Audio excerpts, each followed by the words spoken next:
What is bee vomit? Is the question that I will answer by the end of this show.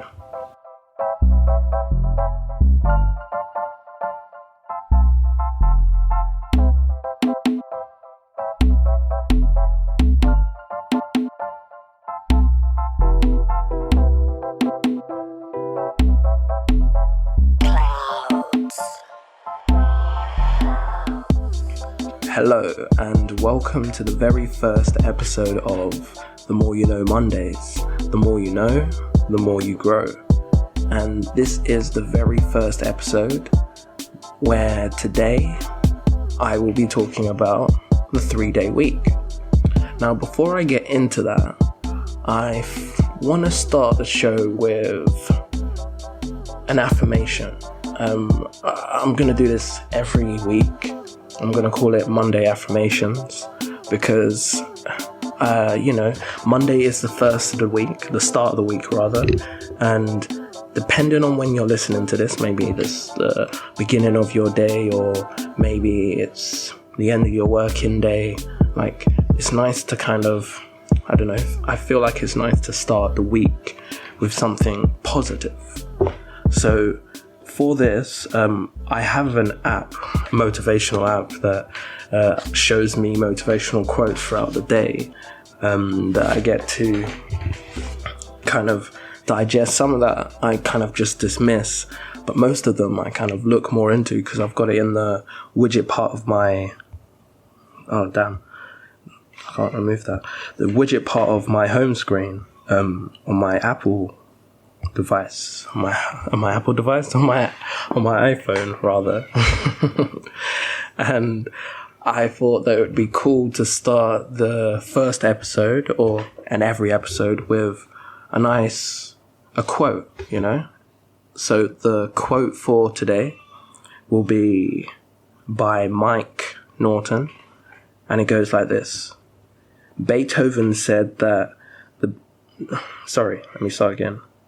Beethoven said that it's better to hit the wrong note confidently than to hit the right note unconfidently. Never be afraid to be wrong or embarrass yourself. Which is why I just, I didn't get annoyed at myself and redo it. I didn't plan that either. I actually just fumbled before starting. So it was kind of nice that I went into this quote talking about not being afraid to fail. I think that's a really important thing in life because, we're human beings and we're not perfect articles. But I feel like sometimes in life you feel that you always have to be on point. You always have to be like 100%. You always have to be showing like your best side. And sometimes, it's okay to not be okay. It's okay not to be like 100% all the time. It's okay like to have a bad day because we're all human and we do have good days, we do have bad days, but like I think it's best to think of every day as a clean slate. So like a new day is a start of something new, as opposed to bringing on all of the, baggage from your previous day into your next day. And then you're kind of dealing with everything from yesterday and then dealing with everything that's happening today. So that's how I kind of try to look at things. But I think that's a really good quote from Mike Norton. If you have a chance, look him up, look up the quote. It's a interesting one. It's a really motivational one for me as well. So hope it motivates you out there on your Mondays. So yeah, let's get into this. The 3-day week. What is the 3-day week? You might be asking yourself. And I asked myself the same question when I heard it. I was at work and it was during the first lockdown and we were just kind of, I think, where were we? In the lunchroom. So we're in the lunchroom and one of the ladies at work, she started talking about how this lockdown kind of reminds her of the 3-day week. And I was like, the 3-day week? Jeez, that sounds kind of lit. So what? So you mean like 3 days working, 4 days weekend? And she was like, nah, that's not what it's about.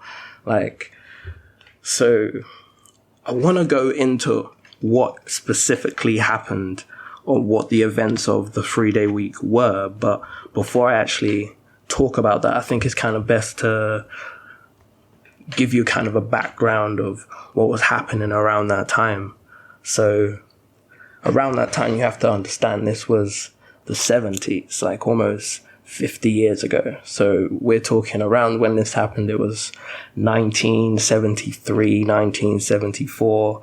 So like, I mean, for a lot of us nowadays, like for me, I'm 28 years old, and thinking back to the 70s seems completely alien to me because it was a completely different time, technologically, politically. Well, I kind of get into that a bit later on. It's from a lot of the research that I went into, it feels like politically what happened during the time of the 3-day week is kind of what really set up the political landscape that we have nowadays in 2020 with everything to do with Boris Johnson and everything like that. Like what was set up and what went down around that time was kind of pinnacle really, and if anything, more than anything. And I think it's kind of weird for me kind of doing this research in my later life after going to school and thinking, right, they didn't teach us this in school. And they really should have. Like maybe some people did learn about this in school. I don't know. Let me not say we didn't learn this. I didn't learn this in school. And I know like a lot of people that a lot of my friends and my peers that I've been discussing this with, they're not really aware of what the 3-day week is. And when I talk about it, they're like, whoa. But like, yeah, that's basically the main reason why I started looking into it. So in the background, we have the world that we're living in, but imagine it flipped. So imagine like no microwave, because that's what they had in the 70s. They didn't have any, well, around this time, 1973, they never really had microwaves. They never had ready meals. There wasn't like no McDonald's, no fast food restaurants. Maybe they had like the odd chippy or like the corner shop, but apart from that, there was nothing. And on the backdrop of that, like what you need to understand is around this time, most of electricity was kind of powered from coal. So coal was like the new gold, if you want to think of it like anything like anything like that. So, because the coal miners and anyone who was a coal miner, they were like, they were making the most in the I guess, the industries of factories and stuff like that. They were making the most money around those times, probably in the early 60s, the 50s, around those times when coal was the main source of all electricity. But as kind of time went on, there was a global oil crisis. Can you imagine that? Like there was a global oil crisis happening, and also there was an industrial dispute happening within the coal mining industry. I think that's a better way to sum up and say what I was trying to say in the fastest way. So you have, in the global oil crisis, what you have is like oil prices rising, and there's also really high inflation. Like, so you've got housing prices rising.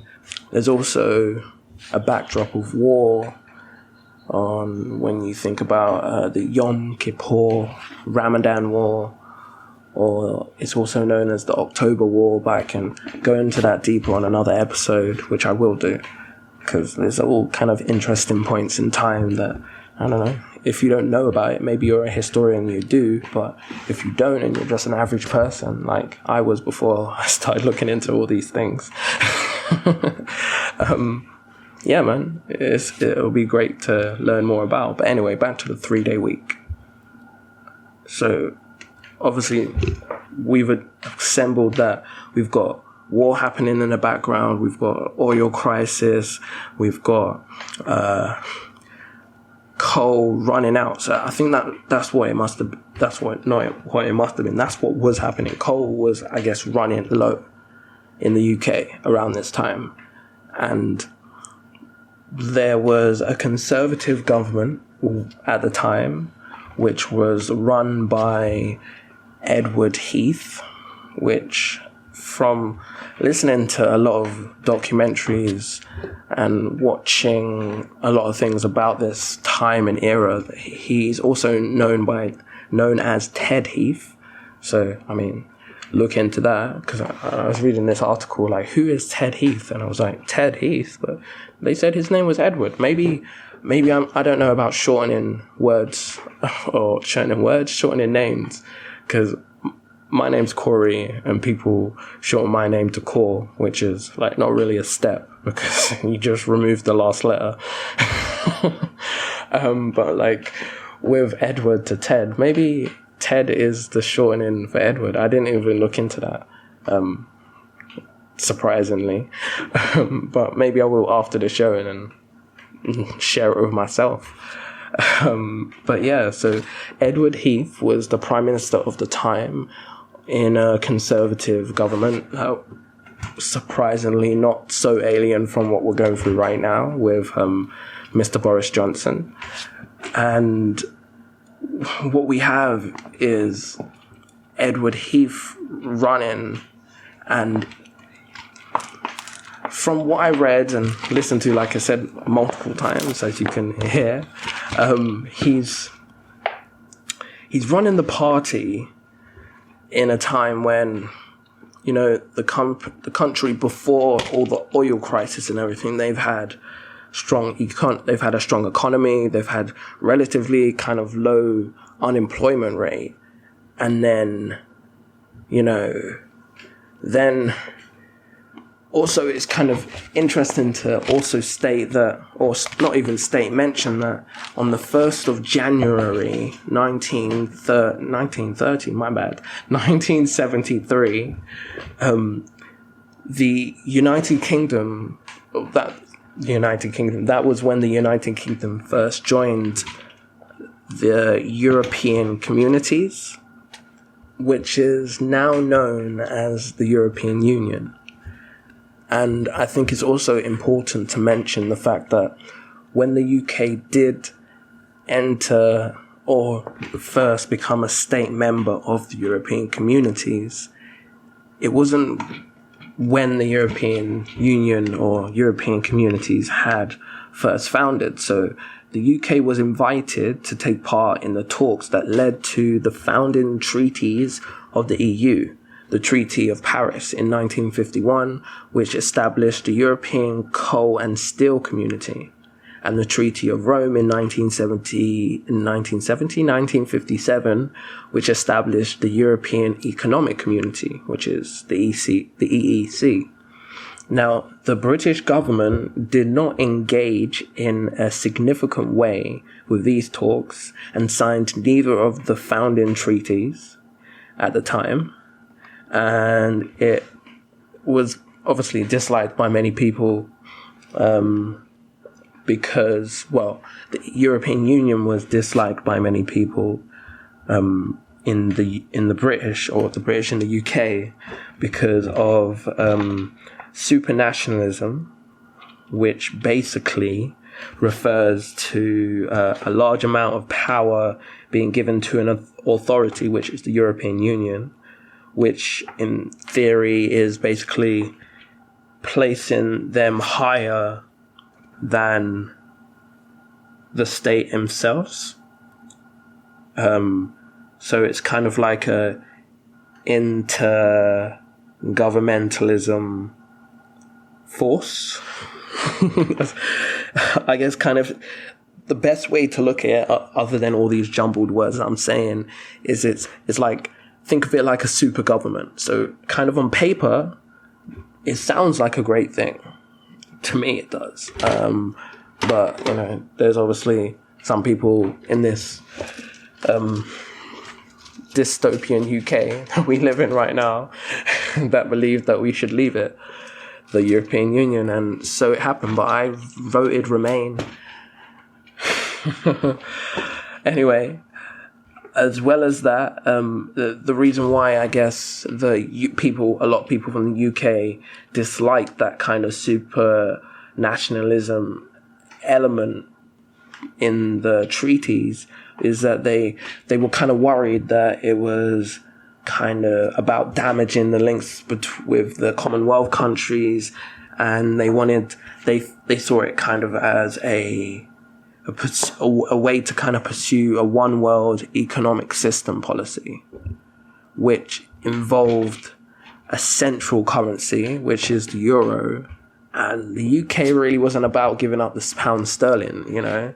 Pound was kind of worth a lot around those days. I assume the rates, again, another thing I didn't look into, thinking about it now in hindsight. Hindsight is 2020, as they say. But the year is 2020 and I didn't look at it. So I probably will look at it after this again. But maybe it's something that you can look into as well. But anyway, so that's mainly the backdrop of why the UK didn't really want to join the European Union when it started. But obviously, the UK's non-participation meant that when it did decide to join the EEC in 1973, it meant that it had to accept it had to accept all of the policies that the EU stood for, even though a lot of people, I guess, that disagreed with the whole system. But I guess I think the most interesting part of this whole thing, or of this whole rabbit hole that I went down, was basically that it was a conservative government that we had in power when we joined the European Union. And it's also interesting that in particular, not only that they joined the European communities, they were joining the European economic community. Like that's the part of it they wanted to be a part of. And it was a conservative government in power. And when we're having this, this Brexit vote, I say it's years ago now. I think I can't even think back to how long it was, which is kind of crazy to me because it actually wasn't that long ago. After looking it up, it was only like 4 years ago. Like the referendum for the Brexit vote was in, I think, what was it? Don't quote me on the dates exactly, but it was definitely March 2016. So it was only like 4 years ago. So it wasn't far in the future, but from how slow this year it's gone, it feels like forever ago. But enough of Brexit. Let's back on to thinking about the 70s and how crazy it is. Thinking about the 3-day week. So, like, if we want to get more into the mindset of, like, kind of what was happening in the 70s, like, let's think technologically, because technology has made everyone's life nowadays so conveniently easy. There wasn't mobile phones, there weren't microwaves, as I'm sure I mentioned previously, but I'll tell you what there were. Around that time in the 70s, it was in that decade, let's say it was in 1971 when the first email was sent. So almost 50 years ago from now when the first email was sent. And then we've got the first 8-bit Apple microcomputer came out in 1977. And funnily enough, the funniest thing I find about this fact is that their first console, we'll come onto that in a bit, their first computer that came out, they called it the Apple II. And their next computer that came out after the Apple II was called the Apple I. So marvel that in your minds, whatever. But also another thing to think about, another bizarre comparison, just think about it. So in 1977 was when Apple released their first 8-bit microcomputer. Nowadays, most computers are 32-bit or 64-bit. So marvel that in your mind as well. Just think about how far we've gone, like 8 to 64, like bizarre, crazy, fast. What else do we have? I'm not sure if I want to mention the Walkman, because from my research, again, it seems like it was more of an 80s enjoyed item, although it was released in 1979, pretty much the 80s, yeah? So there's that, but that was only like kind of invented back in the 70s. Another interesting thing that I found that was invented in the 70s was the C programming language. So for anyone who's a coder or interested in IT, which I am, I'm studying it at the moment. So I found this real interesting to find out that the C programming language made its first appearance in the early 1970s. And the creator of the C language is often credited to Dennis Ritchie and his work at AT&T Bell Labs. And I'm pretty sure AT&T is a mobile phone company, but correct me if I'm wrong. I don't live in America. And there was another thing. The first digital camera was created in 1975 by Eastman Kodak. So that's a cool fact to know. Like, the Kodak camera was the first ever digital camera to ever be created, and it was made in 1975. And another cool thing about that is that, about when you think digital camera, you're thinking like, whoa, the advanced digital cameras that we have right now. But no, this digital camera, the first ever digital camera, was put together with parts from other used cameras, and it weighed like 80 pounds. So it wasn't anything small, but it was the first digital camera, mind you. So that was pretty cool. Another cool thing to mention about the 70s, in 1977, I think this is what it said from my research, the Atari 2600 was released, and not only did that console put Atari on the map, but it also put console gaming on the map, which is another cool comparison to what's happening right now in the last maybe 3 or 4 years, and especially now in 2020, like with Twitch and what else is there streaming wise? Facebook gaming. I saw that advertised somewhere. They've got like, there's so many gamers, so many game creators, there's so many gaming, esports, and everything that's happening right now. If it wasn't for the Atari company being created in 1972 and then them releasing their very first, I think this is their first console, releasing, yeah, I think that, correct me if I'm wrong, message me in emails, DM in a video if you're watching this on YouTube, like the Atari 2600, 1977 put console gaming on the map, and console gaming is now, it put it on the map, and now it's not only just, but now it's everywhere. Everyone,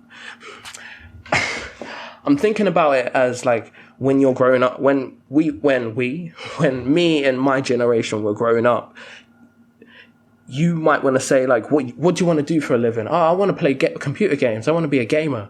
Gaming isn't that's not a job.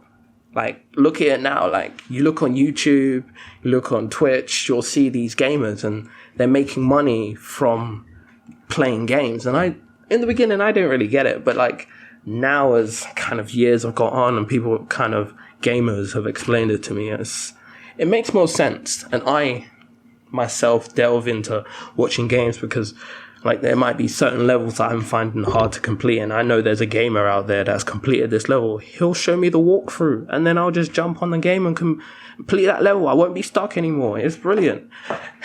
Anyway, is there any more cool creations? I think I'll leave it there for the cool creations of the 70s, but just to give you like an insight of how limited things were back then compared to what we have now. So that's why I think it's kind of a real interesting topic. But I've talked a lot about the background before actually mentioning the actual events of what happened in the 3-day week. So basically, as I mentioned in the beginning of this pod, or this episode rather, a lot of the UK's electricity was produced by the burning of coal in the 70s. And the 3-day week was introduced by Edward Heath as a way to kind of reduce electricity consumption. And in that way, he was trying to conserve their coal stocks so that they didn't run out. And a lot of people didn't agree with it. Obviously, they had to go back to this rationing type of living and people really didn't really imagine or couldn't imagine that since the war.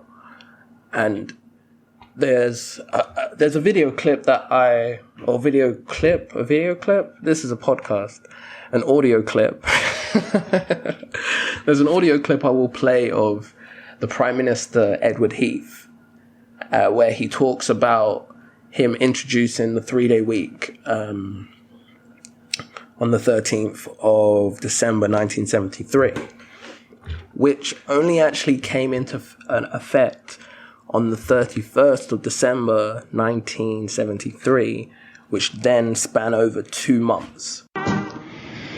As Prime Minister, I want to speak to you simply and plainly about the grave emergency now facing our country. Jobs will be in danger and take-home pay will be less. We shall have to postpone some of the hopes and aims we have set ourselves for expansion and for our standard of living. We shall have a harder Christmas than we have known since the war. But it's important to say that what actually happened, or what came into effect during the 3-day week order, was that electricity or commercial consumption of electricity would be limited to 3 consecutive days each week. Can you imagine that? So you get 3 days of light and then 4 days of darkness. And it's not only that, it's also kind of the fact that the TV channels, all TV channels, and I say all like there was many TV channels back then. We've got millions of channels. It's probably not millions, it's probably thousands, but we have thousands. It feels like millions of channels. The list goes on the TV guide. But back in those days, they had ITV, they had BBC, and maybe there was another channel. I'm pretty sure there was like maybe 3 or 4 channels back then, because I know that when I was growing up, there was only 5 channels on the TV. And then like Freeview came out, and then it expanded everything. You could get all those channels, extra channels, without having to pay a subscription to Sky or something like that, which was great. But during the 3-day week, however, TV channels, or the TV channels, every TV channel had to shut each day at 10:30. But this was only 3 days a week, and they also used to alternate kind of the days nightly between ITV and BBC on consecutive days. So one day you would get BBC, on another day you'll get ITV. So even though you had 3 channels, it was really like you didn't really, or maybe it was only 2 channels, ITV and BBC. So maybe you had 2 or 3 channels, but it felt like you only had 1 channel because only one was playing on that day. And imagine like you worked later than 10:30, or you got home later than 10:30. It's kind of late. Anyway, that wouldn't happen. But imagine on those days, like when there wasn't power and you got home from work and all you wanted to do is kick back and watch some TV and have a cup of tea, but you couldn't because you couldn't run anything. You couldn't run. Everything was run by coal, and coal was limited, and like everything was off. And you just probably have to get used to like torches and candles. That's crazy. That's absolutely crazy for me to think about living like that. And just deeper this, like the TV thing came into effect before the 3-day working week actually came into effect.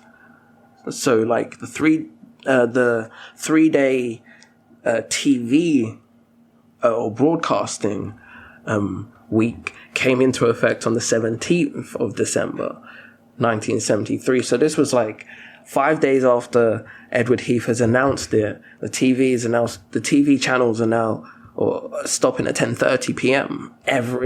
only 3 days a week. And then on the 31st of December, you go into a full like shutdown of all power, only specifically to 3 days a week. And this period of suspension went over Christmas, over New Year's period, and was only lifted on the 8th of February 1974.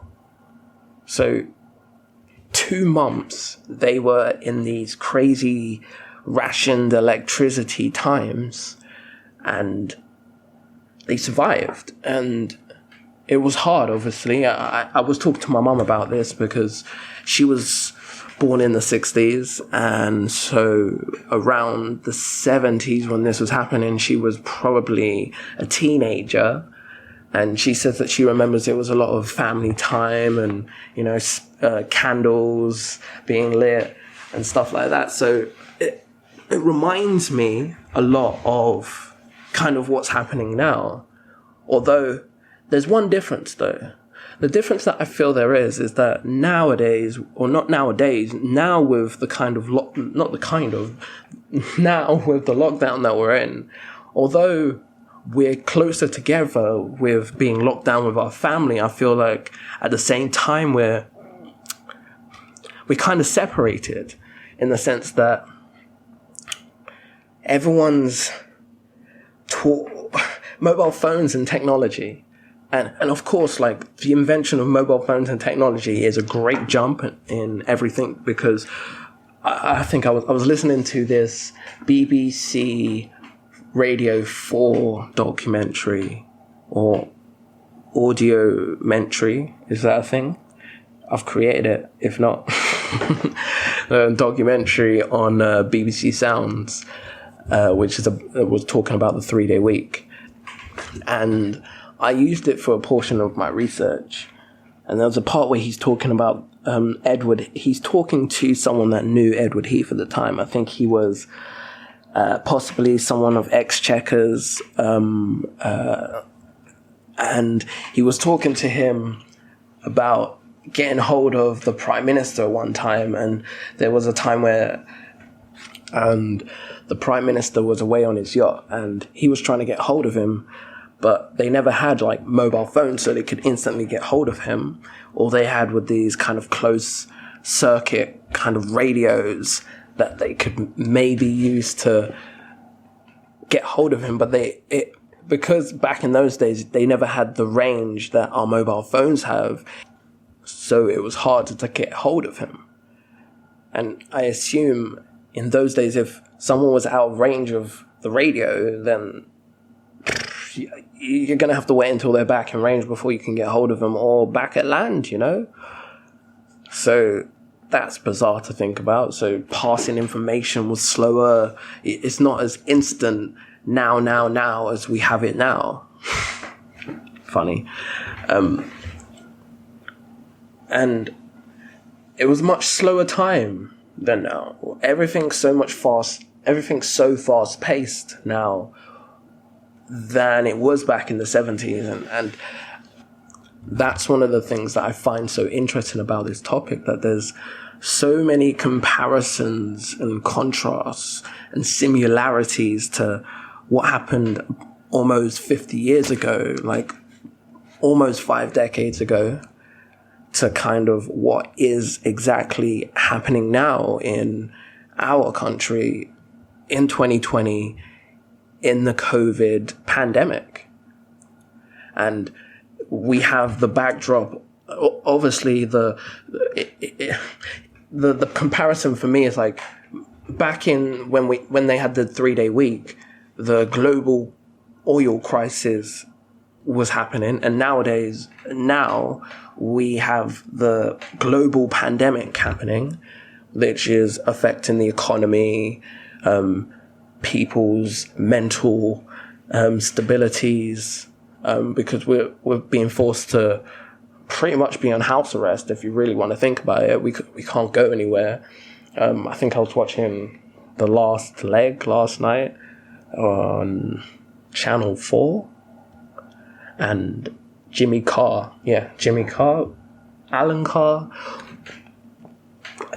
maybe it's Alan Carr. I should look this up.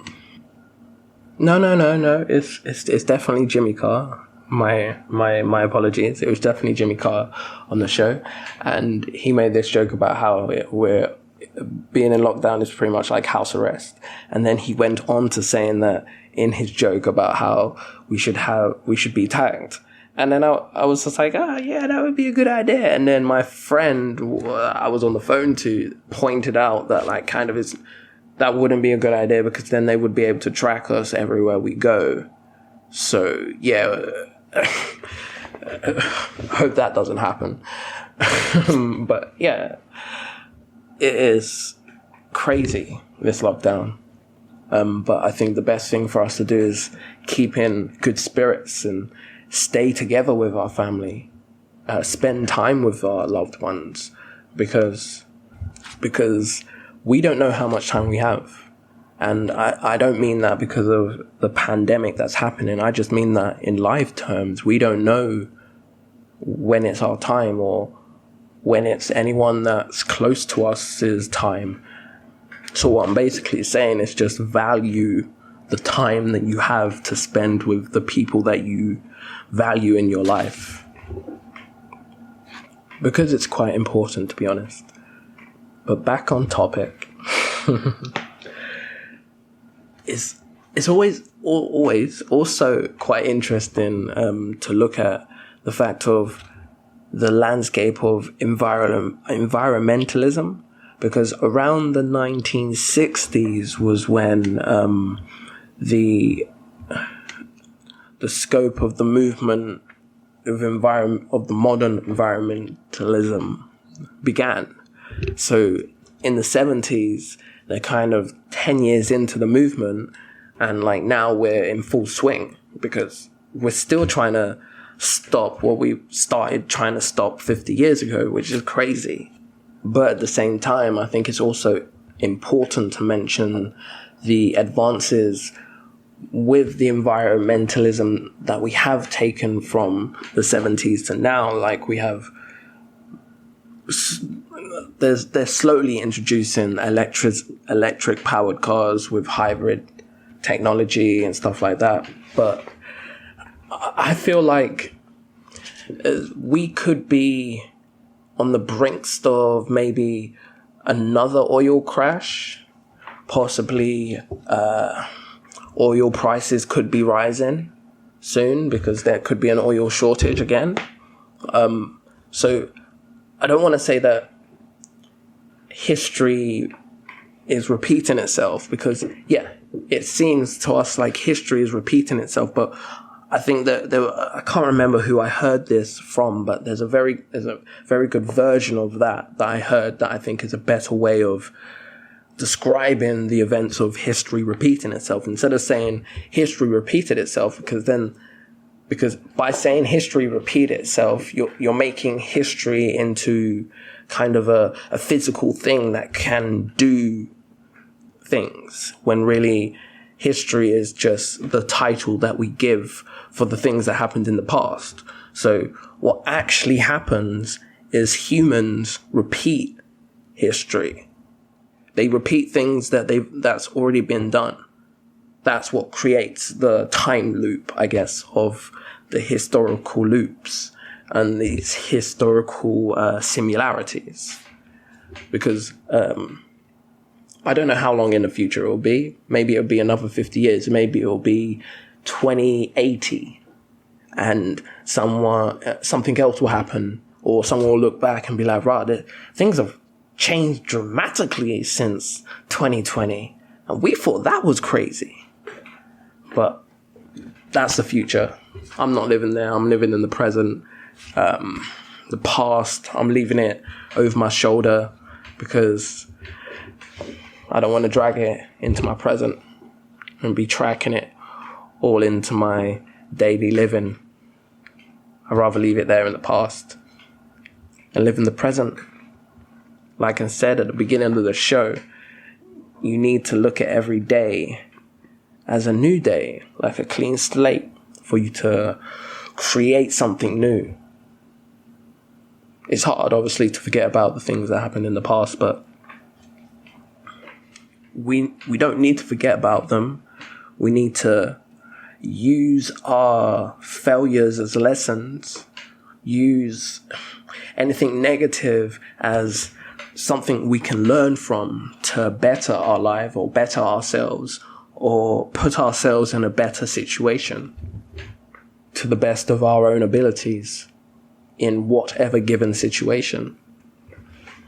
Which is what I think the government of that day were trying to do. Maybe it wasn't the right move to do for the Heath ministry, but it's what he thought at the time was the right move with the limited resources that they had at power. And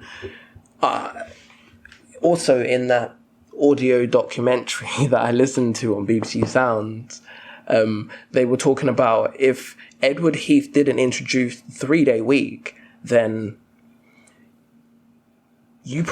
people would have probably ran out of power by March 1974. So imagine that. So imagine Edward Heath was just like, nah, it's cool. It's a conspiracy. Don't worry about it, guys. This oil shortage, I'm sure it will sort itself out. Let's forget about it. Everyone was running their power 7 days a week, rocking out, enjoying themselves. And then 2-2s, the country went into a complete blackout from March until they were able to restock their coal so that they could start powering things again. So it's kind of like, it feels like his hands were kind of tied in that situation, although it seems extreme. It seems quite extreme to implement such rations in power, but it was necessary extremes for the time, because it wouldn't be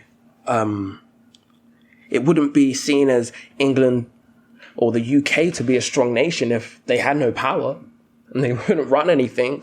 They couldn't keep their economy going because they had no power to do so. Not that they didn't have the people. And another kind of brazen thing that I thought happened around that time was, so just before, while the 3-day week was still in full swing, just before the end of the 3-day week order, which ended on the 8th of February, there was a miners' strike, right? So this miners' strike officially began on the 5th of February. And then 2 days later, the Prime Minister at the time, Edward Heath, he called the February 1974 general election while during the 3-day week. Can you imagine like someone doing that so brazenly? Like he was like, well, like let's just have an election now. So the miners are striking. They don't agree with me me being in Parliament, me being the leader, us Conservatives running the country. That's why the miners are striking, obviously, because we're doing something wrong. So if that's how you feel, right, we'll have an election and we'll let the country decide who should be governing England, who should be governing Britain. And I think that was the slogan that was used with the whole general election. It was just sprung on them. So in that general election, funnily enough, the Labour Party won. And so the Labour Party were now running the country. But it was kind of a surprise for the Prime Minister who won at the time. It was Harold Wilson, who was also running the country before Edward Heath came into power, which is kind of interesting. So at the time when he won, apparently he was quite surprised. And the only problem was that Labour won in the minority. So what that kind of means is they won to be where Labour is running the country, but they didn't have the right amount of seats. And I believe that around the time was when the Conservatives were trying to get some sort of coalition with the Lib Dems, but it didn't really go through at the time. And yeah, the Labour Party got in, and within the few years that they were in power for that, I think it was about 3 years, they had Harold Wilson, and then they had James Callaghan, who was the Prime Minister after Harold Wilson. And when they did actually come into power, like usual, when the Labour come into power after Conservatives, they end up spending a lot of their time reversing the crazy things that the Conservatives kind of put into play, which is no different from this time at all. And another interesting thing to know is after James Callaghan was the Prime Minister from the Labour Party, we then dove back into, 79 to 96, which is 79, 80, 17 years of Conservatives governing the country. So which started in 79 with Margaret Thatcher and ended in John Major was the Prime Minister from 1990 to 96. But yeah, that was the Conservatives. And then after John Major in 97 was Tony Blair, which is my life. I was 7. But a lot of the things that he did affects kind of a lot of the things that happened back then affects directly what I grew up in. So I find it quite interesting. Which is why I think that more people should know about the 3-day week, look deeper into what happened back then, because you can learn a lot from history to kind of better the future. We don't have to do the same things that they did in the past to figure out, oh snap, we're doing the same that we did before. We need to change. Obviously, we've been doing the same thing for a very long time and something isn't working. We definitely need a change, 100%. But what that change is, I think it's more a thing that maybe big oil companies that sell us petrol need to come to accustom with the fact of there's cheaper, more cost efficient, more energy efficient ways out there. There was a documentary that I watched last year that talked about how that we have the technology right now to go completely electric on cars, but it's just about the companies wanting to make that money and don't want to relinquish the cheapness of electricity. But I hope that I have given this topic a very well-rounded look or exploration. I feel like I wanted to give you a little bit of the background while also talking about the topic, but then simultaneously, I hope too many things wasn't happening. Simultaneously, I wanted to kind of talk about the comparisons of then and now and how it's kind of alien to think about, but kind of at the same time not so different. So really, we should kind of take everything that happens to us as a grain of salt. Not everything, but I mean worldly events. Take it as a kind of a grain of salt, because if you manage to live and survive through it, not only are you strong, but also you'll get to a point in your future where you get to look back on these events and think, wow, that was crazy, but we're now in a new crazy situation. So I will be calling this the end of the show. And as promised, I need to give you the answer to the question that I posed at the start of the episode, which is to give you guys a reminder, what is bee vomit? So let's give you the short version before I then go in and explain things. So basically, bee vomit is honey. What we love and enjoy as honey is actually also bee vomit. And now, where I found this out was, I can't remember the guy's name, but I was watching this speech or this speaker talking about vegans. I'm not a vegan myself, but I just find it interesting to learn more about things that I don't know much about. So I was watching this speaker, and he was a very, very good speaker, sharing what he was sharing. But I remember this poignant point that he brought up when he started rambling on saying that what you people enjoy as honey is bee vomit. And I was just like, bee vomit? The way how he was talking about it, he was saying it in a way to kind of warn people off eating honey.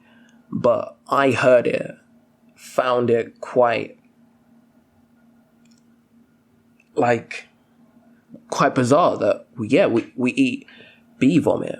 But it's not the most bizarre thing that us as human beings do, even the fact of another thing that I find crazy before I explain this whole bee vomit honey thing is that human beings are the only mammals that consume milk after infancy. And not only that, we consume the milk of another animal.